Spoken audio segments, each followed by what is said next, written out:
Greetings, YouTube. Today I'm going to review the book The Same Axe Twice, Restoration and Renewal in a Throwaway Age by Howard Mansfield. And as a completely appropriate corollary to this, I actually have in my possession an axe that I have reconditioned, taking it from an old rusty tool and polishing it, and in the process of sharpening it, because I haven't actually finished the sharpening process. It's got a semi-decent edge, but I need to really bring that up to a more acceptable level. So it's completely appropriate that that I did that. Now, I do have to say, though, that the cover on this, I don't quite grasp what they're supposed to be doing with that. The way they have that set up is purely for visuals. That's not actually how you go about sharpening an axe, folks. That's just weird. All right. So this is a book that deals with preservation and with New England in specific. There's a lot of information here about New England. I live in New England. I'm a big fan of New England. And a lot of this book takes place in New Hampshire. The author lives in New Hampshire. And he covers a lot of topics. He's not just talking about reconditioning tools. He's talking about how we reclaim buildings and preserve them, and how when we can't do that, what do we do? We can take parts of them and reuse them. And how people have taken the idea as preservation and created fictitious streets. Crafted streets by moving homes that they thought would be appropriate to the look they were trying to achieve, and moving them onto a street to create a picturesque view that never evolved on its own. And then we have people in here who are talking about how to create villages on a human scale, for example, using Nantucket as a design, where people live very close to each other in an environment designed for walking, not for vehicles. But that helps to foster a sense of community and connection with each other that is lacking in our suburban environments, where you have, each little house on its large, comfortable lot with everything designed for cars and not for people. So it's about the romance of the machine in some respects, like keeping old engines going, steam engines, diesel engines from previous eras, of how we keep alive the old railroads, preservation of planes. And what do we mean when we say preservation of planes? And what do we mean when we want to recreate a plane? For example, he gives a chapter in here about the Wright brothers. And there was two competing groups that were doing reproductions of Wright brothers designs. One of them did as close to as possible a reproduction of an actual Wright brother plane. And they did everything in their power to get that to be absolutely correct. Whereas another group wanted to do a reproduction of a Wright brothers plane using modern aviation standards of safety.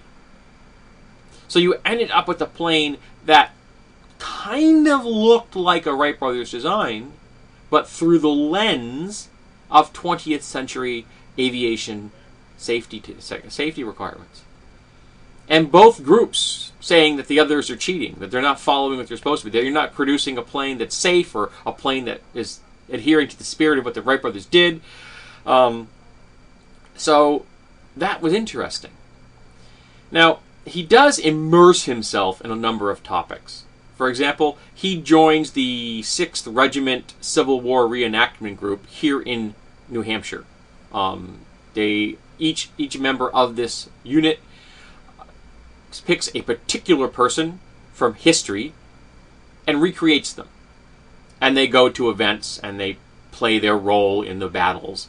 And so he did this. He immersed himself into this, getting the uniform and the period footwear and the appropriate firearms, and learning how to march in order and do rifle drills and loading and firing and the whole 9 yards.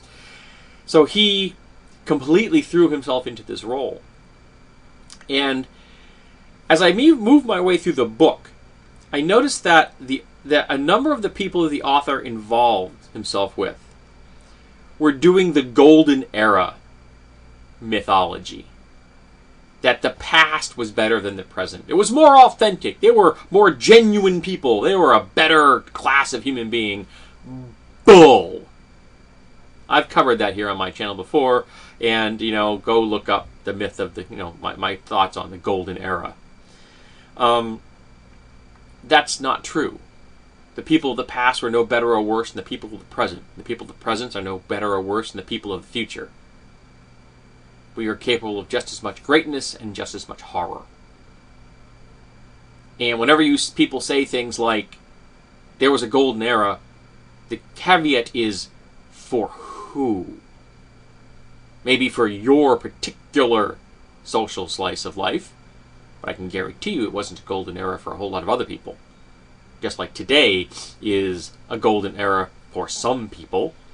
I have it pretty good, but not everyone. Now, I was hoping, and that hope was going quite well through the book, that the author would not fall into the trap of thinking about the golden era mythology. It was always the other people he was discussing about. He was reporting their view of the golden era, but he himself had not fallen victim to it. But then we got into the last quarter of the book, and everything went downhill. And the author himself began to play up the golden era. And in addition, he was talking about people who are trying to preserve some of our natural environment, or as much of our natural environment as we can preserve. And a number of the people involved in this are what would probably generously be called people that are in from the New Age philosophy of life. And they have incorporated a lot of traditional religious and social aspects from other cultures. Some would say appropriated them, and are incorporating those religious and spiritual and cultural elements into their own lives and into the movement that they're working their way through to help preserve nature, or as much of nature as we can preserve.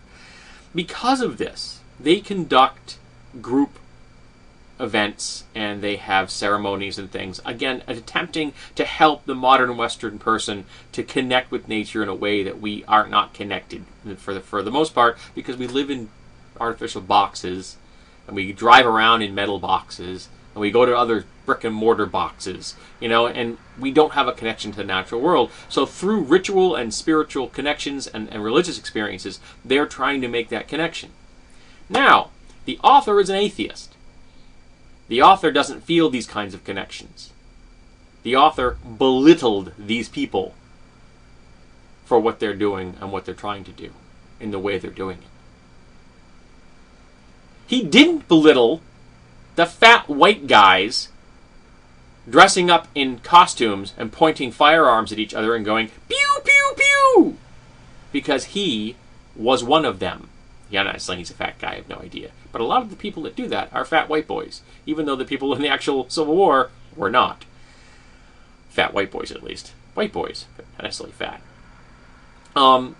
So the group he identified with, doing legitimate play, reenacting history. The group he doesn't identify with, who are trying to change the world for the better, well, they're nothing. They deserve his derision. Which is a crying shame. Because Mansfield's writing is beautiful. There were points in this book that verged on the lyrical. I mean, it was just a joy to read his prose. And yet, in the last quarter of the book, things just went downhill for me. Now, I don't regret reading this book. I enjoyed this. I'm going to pass it on to my wife because she is a fan of New Hampshire. She lives here. And a number of the places that are named in here are places that we go or have gone. And she used to, for example, work in Keene, New Hampshire. And Keene, New Hampshire plays a role in the book somewhat extensively. They talk about the town with some detail. But I'm thoroughly disappointed with how the book ended. It started strong. It was strong all the way up to that last quarter when I think the book let itself down. And the author I felt the author let me, the reader, down by following to the trap of the Golden Age mythology. So I recommend the book with the caveat that the last quarter is the weakest part of the book. But the information he covers and the people he discusses are all fascinating. And how we think about the past and what we do about the past is going to help us in the present and in the future.